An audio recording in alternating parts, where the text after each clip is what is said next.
आपसे ये क्वेश्चन है कि इंजीनियरिंग डेटा साइंस में ज़्यादा करनी चाहिए या एआई में करनी चाहिए? अब डेटा साइंस होती क्या है? आपने डेटा साइंस सुना होगा, और मुझे नहीं लगता कि आपको पता है कि डेटा साइंस होती क्या है। डेटा साइंस वो होती है कि डेटा को यूज करके साइंटिफिकली उसके ऊपर कुछ अप्लाई करके उससे नॉलेज निकालना। डेटा नॉलेज नहीं होता। डेटा आपके पास लाइब्रेरी है, बहुत बड़ी लाइब्रेरी क्या हो, एक डेटा हो, उसके अंदर से घुस के कौन सी किताब से कौन से पेज नंबर से क्या इंफॉर्मेशन निकालनी, ये होता है इंफॉर्मेशन निकालना, ये होती है साइंस।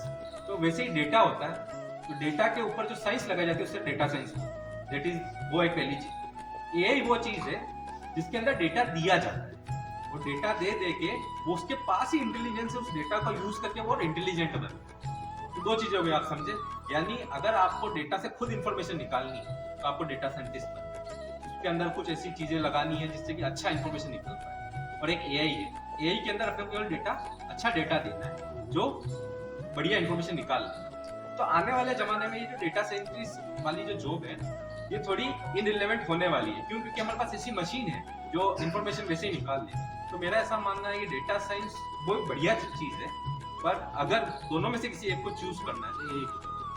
12th क्लास चल रही है तो उसके साथ आगे का कुछ करने का, स्पोर्ट्स में मन हो तो स्पोर्ट्स के रिलेटेड कुछ कर सकते हैं। बढ़िया स्कूल, बढ़िया कॉलेज में एडमिशन लो, वहां पे सारी चीजों की फैसिलिटीज होगी। अपना जो स्पोर्ट जो अपने को पसंद है वो खेलना चालू करो फर्स्ट ईयर से। 3 सालों में लड़कियों के लिए बहुत बढ़िया इंफ्रा बन रहा है खेल कूद का। आप खेलो, आप लड़के, इसमें कंपटीशन भी कम है। अगर आप बढ़िया हैं तो आपको नेशनल लेवल पे बहुत जल्दी रिकॉग्निशन।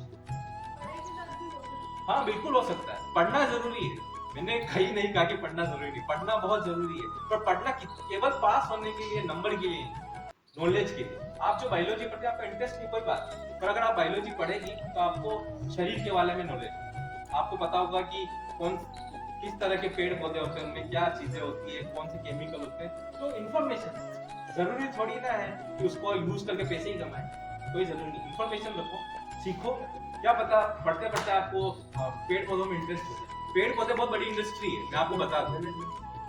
आज के जमाने में पेड़ पौधे बहुत बड़ी इंडस्ट्री, अगर आपको पेड़ पौधों का नॉलेज होता है अर्थ करती।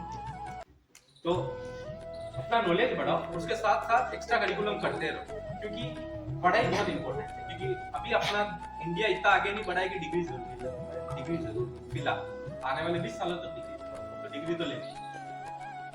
कला की छात्रा मेरा प्रश्न ये था कि आज मोबाइल हर जगह व्याप्त है तो अपनी सिक्योरिटी कैसे करें, कैसे अपनी इंफॉर्मेशन को बचाए रखें लोगों में?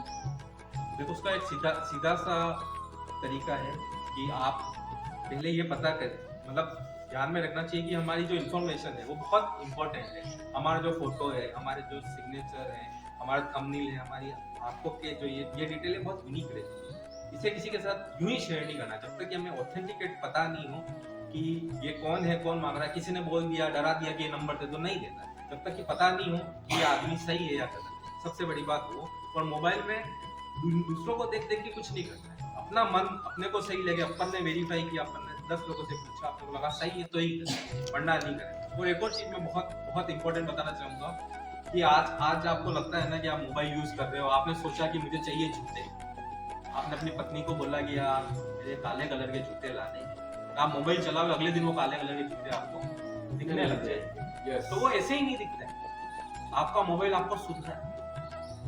जब आप एप्लीकेशन को भी डाउनलोड करते हो तो वो कहता है कि आप कहता है अलाउ करने के लिए बोलता है कॉन्टेक्ट इन्फॉर्मेशन, आप कहते हो। वो कहता है आपका माइक्रोफोन ऑन कर दूं, आप कहते हो। वो कहता है कि ये डिटेल शेयर कर दो, आप कहते हो। आप आंखें बंद करके अलाउ एग्री कर। तो ये क्या बताता है कि ये आप अगर कल केस कर दो ना तो केस वैलिड नहीं है, क्योंकि आप ही ने तो अलाउ किया है। तो कुछ भी चीजें डालो सिस्टम में, जैसे कि अगर आपने कोई कैलकुलेटर डाला, ये बहुत साधारण, आपने मोबाइल में अगर कैलकुलेटर डाला, उसको अपने कॉन्टेक्ट इन्फॉर्मेशन की क्या जरूरत, कोई जरूरत नहीं, उसको डिसअलाउ करना। पढ़ना ओके ओके नहीं करना। मेरा ये कहना है कि आप जो भी मोबाइल इन्फॉर्मेशन है उसको पूरे ढंग से अच्छे से पढ़ें, फिर उस पर हाँ या ना। इसी तरह से हम सिक्योर रह सकते हैं। कानून से बीआईटी तक का सफर में एक लाइन में क्या कहना है? बहुत डिफिकल्ट।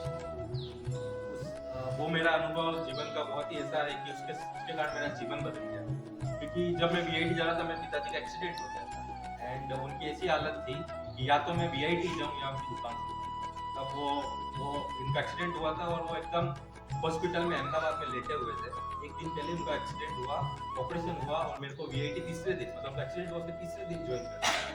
तो वो खड़े हुए और खड़े होके बोले कि देख मैं खड़ा हूँ, तो अगर आज नहीं गया तो तू जिंदगी भर पछताएगा। मैं तो 6 महीनों में ठीक हो जाऊंगा, पर अगर तू आज नहीं गया तो तू जिंदगी भर पछताएगा और मेरी दुकान ही करता रहेगा। तो उसके कारण मेरा जीवन। और मैं आपसे ये प्रश्न ये पूछना चाहता हूँ कि गुरुजी, भारत व जर्मनी के एजुकेशन में क्या अंतर है? इसमें भारत और जर्मनी, हाँ, तो वहाँ जो भारत और जो विदेशों की जो एजुकेशन सिस्टम है उसमें ये सबसे बड़ा डिफरेंस है कि हमारे यहाँ हम बोर्ड में लगे हुए हैं कि हमें नंबर लाने हैं, किताब में जो ज्ञान है वही है।